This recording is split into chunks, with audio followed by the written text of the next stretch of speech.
ایک بار کی بات ہے جب زمین پر گناہ زیادہ ہو گئے تھے اور ہر انسان نے بھوتوں کی پوجا کرنی شروع کر دی تھی، تب اللہ تعالیٰ نے اپنے نبی حضرت نوح علیہ السلام کو لوگوں کی ہدایت کے لیے بھیجا۔ حضرت نوح علیہ السلام نے لوگوں کو آ کر اللہ کی عبادت کرنے کا حکم دیا اور کئی سال تک تعلیم دی۔ آپ علیہ السلام گھر گھر جا کر لوگوں کو اللہ کی راہ پر آنے کے لیے کہتے رہے، لیکن کوئی آپ کی بات نہیں مانتا۔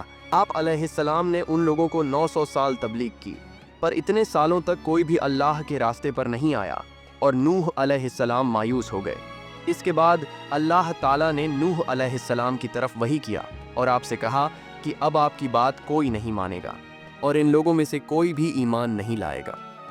جب نوح علیہ السلام کو یہ پتہ چلا تو انہوں نے اللہ تعالیٰ کے آگے فریاد کی کہ یہ لوگ ایک دوسرے کی مدد کرنا کو بزدلی سمجھتے ہیں، یہ کبھی بھی تیرے راستے پر نہیں آئیں گے۔ اللہ، میں تجھ سے دعا کرتا ہوں کہ تو انہیں سب کو جو اس زمین پر ہے سب کو مٹا دے اور کوئی بھی زندہ نہ رہے۔ اللہ تعالیٰ نے نوح علیہ السلام کی دعا قبول کر لی اور آپ سے حکم دیا کہ آپ مایوس نہ ہوں بلکہ ایک بڑی سی کشتی بنائیے۔ اس وقت نوح علیہ السلام اکیلے تھے، آپ کے ساتھ کوئی مدد کرنے والا نہیں تھا۔ نوح علیہ السلام ایک پہاڑی کے اوپر رہتے تھے۔ آپ نے وہاں پیڑ پودے اگانا شروع کیا اور کچھ سالوں بعد وہ پودے بڑے ہو کر لکڑی بن گئے۔ آپ نے ان ڈالکوں کو کاٹ کر کشتی بنانا شروع کیا۔ جب حضرت نوح علیہ السلام وہ کشتی بنا رہے تھے تو لوگ انہیں دیکھ کر ہنستے اور آپ کا مذاق اڑاتے تھے، پر نوح علیہ السلام چپ چاپ اپنا کام کرتے رہے۔ ایک حدیث میں بتایا گیا ہے کہ نوح علیہ السلام کو یہ کشتی بناتے ہوئے لگ بھگ 100 سال لگ گئے۔ 100 سال کے بعد جب یہ کشتی پوری طرح تیار ہوئی تو اللہ تعالیٰ نے نوح علیہ السلام کو حکم دیا کہ وہ زمین پر جو اللہ کی عبادت کرنے والے لوگ ہیں انہیں اور ہر جانور کا ایک ایک جوڑا لے کر کشتی پر سوار کر لیں۔